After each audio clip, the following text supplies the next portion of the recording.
Друзья, всем привет! Вы слушаете IT-радио, и сегодня мы вещаем с конференции ITEM 2018. Сейчас у меня в гостях интереснейшая гостья, которая вещает не только на тему технологий, но и на тему людей. Как же сделать так, чтобы профессионалы были заинтересованы в том, чтобы оставаться на своих местах? Как заинтересовать людей? Будем говорить с ней на английском. Это Kiran Kachela. Kachela, Yeah. sorry. So she is a director of business improvement consultant and continuous improvement projects in UK. That's correct. Hi, Kiran. Hi. How are you today? Good, thank you. Really enjoying the ITEM conference. Okay, so what is the most impressive for you here? I think there's just a very big passion for IT and technology and innovation. It's been a very diverse, atmosphere, lots of people from different areas, lots of great new ideas. So, yeah, very, very impressive.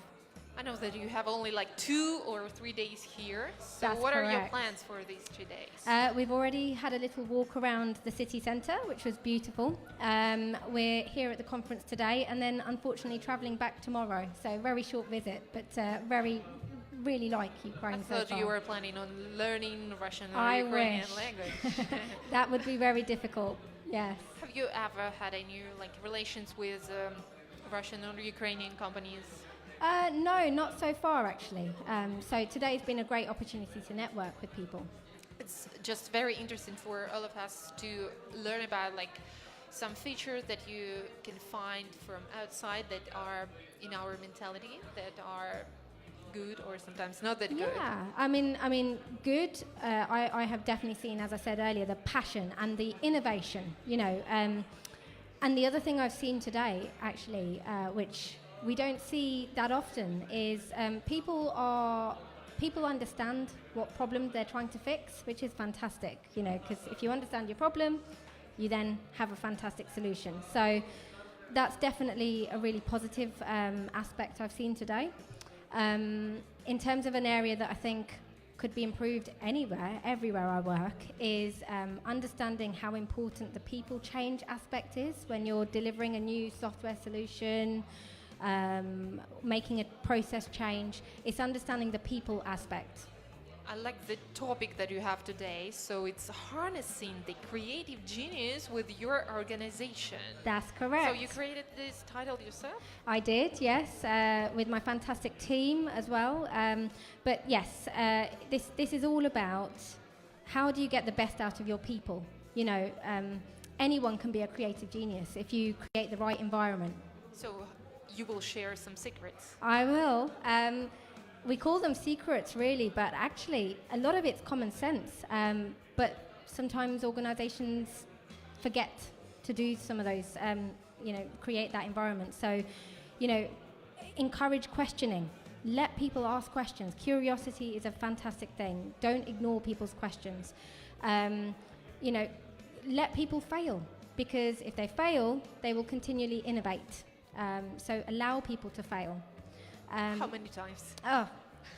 Well, Thomas Edison is a famous innovator in the USA, and he has a famous quote that says, "I haven't failed, I've just found 10,000 ways that won't work."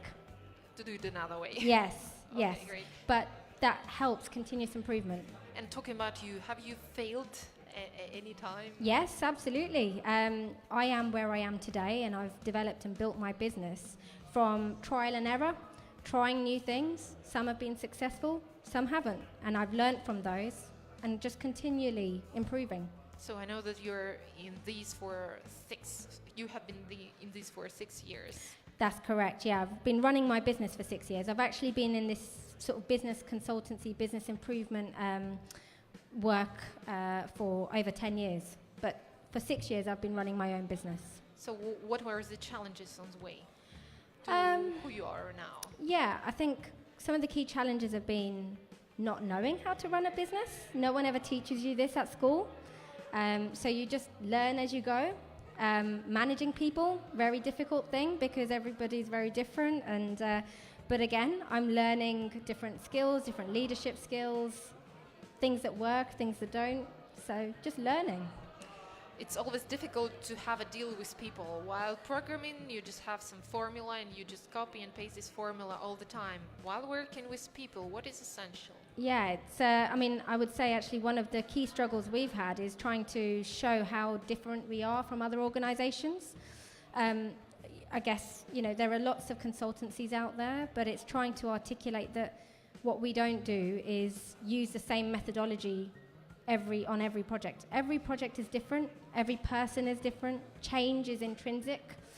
So it's really working with your clients and your customers to understand what it is they want, and the culture that you're working within to define and design the right solutions, the right methods, the right approaches. You can't just copy and paste. So what do you think in consultancy business? So the tendencies are that it would be very popular in 5 years, or it would be some kind of automatically generated?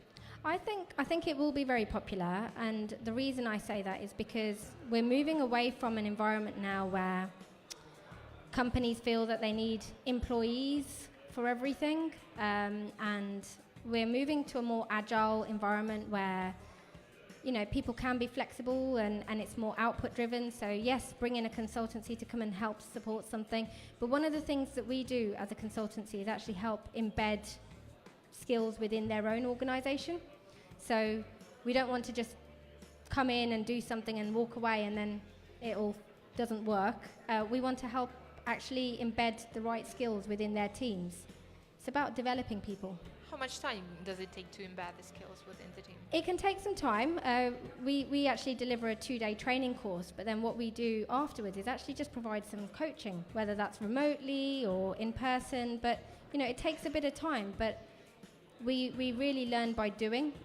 That's our key principle. That's everywhere. Yeah, absolutely. You learn by doing. You don't learn by someone showing you a presentation and lots of slides. You have to get people to do. So your work makes you so work-driven. So what else makes you inspired? My children. I have 2 beautiful daughters, and they inspire me. Their excitement, their curiosity, but more than anything, they teach me to be a good person, to show them the passion I have in my work. I enjoy my work. Yeah, to be a role model. So probably children, they are all the time asking some strange questions. All the time, so, yes. Can you recall some of such questions that I mean, you were asked about? They ask me, why is the sky blue? They ask me, where do babies come from? So yes, they're always asking questions. But I truly believe asking questions is what makes them creative. That creative thinking. And here comes another question. So while working with people, while being the general manager of your company, yes. So is it more difficult to reply your kids' questions, or it's more difficult to reply some business questions? Always business questions, actually, I think. Just because I think with kids you can control what you tell them and you can manipulate what you tell them based on what messages you want to get across. But with people and in the organization, in the business, you have to be open and honest about things and communicate things, but making sure you're really meeting what they need from you. And yes, you can be posed with really difficult questions sometimes, but I truly believe don't shy away from those questions. Hit them straight head on. Speaking about geniuses within your organization, so yes. Today it will be your topic. So can you just point out 3 main sentences or facts or secrets? Yes. On how to do it? And yes. So as I said, question everything. The other thing is don't think of failure as a bad thing. It's a good thing. And keep things simple. Don't overcomplicate things. Simplicity is good. And the other thing I would say is that when you have a problem, don't try and fix the whole problem. Break it down into smaller pieces. And share each piece with each different, like various departments, Yes. or to make it Communicate your good work, reward good behavior, celebrate success. And company managers, do they listen to your advices? Like They do because it's common sense, it's logical. It can sometimes take time to get companies or leaders to accept that they are not doing some of those things, but when they realize that they're not, they realize the value it has. So yes. And why do you think they contact you for consultancy, not in other consultancy agencies? There are a lot of consultancy There are agencies, lots, but why and they lots. call for you? Yes, and we don't actually market ourselves a lot. But why companies choose us? All of our work has come from word of mouth, and they choose us because we work with integrity. We're very open and honest. We will tell people if we feel that we can't add value to their organization because they have bigger problems that they need to look at first. So we work with integrity, and also we just take a very evidence-based approach, making sure that if we are there, we want to show the value we're delivering. We're very output-driven, and we want to demonstrate the value. Wow, that's cool. Sounds cool. So I know that you have the person that always supports you everywhere and even here. Yes, my husband. He's very supportive, actually. At home, he understands that I run my business, that I have a team relying on me, and he really supports me and gives me time to focus on my business. But vice versa, if I'm overdoing it, because when you're running your business, there is no boundary. Your start and finish time of your day can differ. From 8 to 5. Yeah, it's never an 8 to 5, but my husband will tell me when I'm overdoing it and say, you need to take some time out. So he's very supportive, and he's here today to support me as well. Great. So, and your kids, they're okay? Yeah.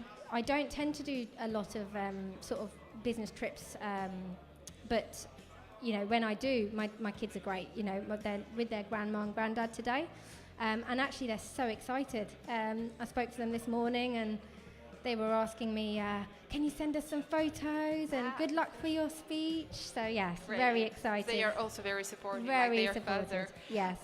So you live in London, right? I do.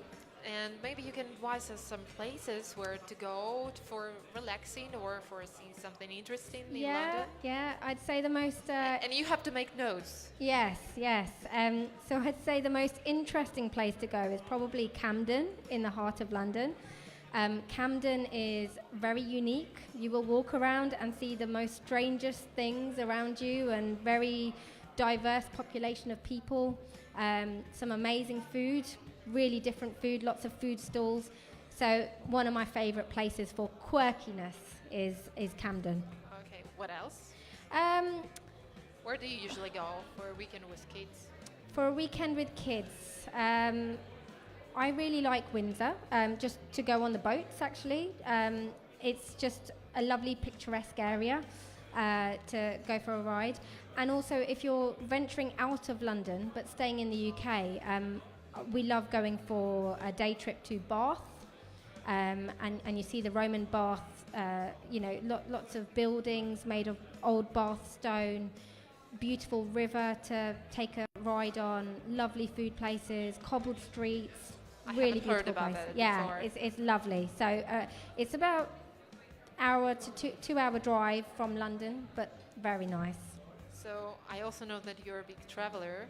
I am, yes. I love traveling, so I've been lots of places. How do you combine work with traveling, with family, with everything? So probably some self-management as well works. Yeah, it does. And I mean, in terms of traveling, I never see having kids as something that should stop me traveling. So I take my kids traveling with me all places. When we went to China for a week, my kids came. We go as a family. But yes, it's always a juggle. It's always a balancing act. In the terms of self-management, how do you organize yourself? I think I am very self-aware of when I'm not balancing my workload and my personal life. And so things I do is, like, for instance, I love baking and cooking. So I make sure I take time out once a week to do something like that, just to switch off. What do you like to cook? Yeah, I love cooking everything, to be honest. So I'm a big fan of watching MasterChef. I don't know if you have that yeah, here. we have such programs. Yes, but I watch MasterChef USA, MasterChef UK, and I just get inspired and like working with different ingredients. Have you tried Ukrainian food here? Very little. So just really trying a few bits here today for breakfast, which was delicious. Here it was not really Ukrainian Oh, food. was it not? Okay, well maybe I haven't tried it yet. Okay. Yeah. Okay, that would be just interesting to Yeah. know your opinion about that. Yes, And yeah. the last question, what you're proud of in your work, in your life, in yourself? Maybe you have changed yourself. Yeah. Maybe you have gained some new features. Maybe you had some Yeah. fear and now you just got rid of it. So Yeah, for me, it's the self-belief. I think I have no limitations. I like the word limitless. I just feel that through this journey of running my own business, I've become very just realizing that anything's possible. And I'm really proud of what I've done so far, and I'm really excited for the journey ahead. I really believe in organic growth. So yes, lots of businesses have a very good business plan. I have a business plan, but do you know what? I love organic growth. I love the fact that I don't know where I'll be this time next year. That excites me. that excites us as well. Yeah. So thank you for your coming Thank and being you. our guest. So I will just repeat that this is Kiran Kachela. Kachela, sorry. Kiran Kachela said she's director and business improvement consultant and at continuous improvement projects in the UK. And today Correct. she'll be the speaker at ITIM 2018. Kira, thank you very much. Thank you. And we wish you to have very successful speech Thank you very and much. try the Ukrainian food as well. I will. Okay, thank you for coming, and ladies and gentlemen, please enjoy the music and enjoy the speeches that we have today.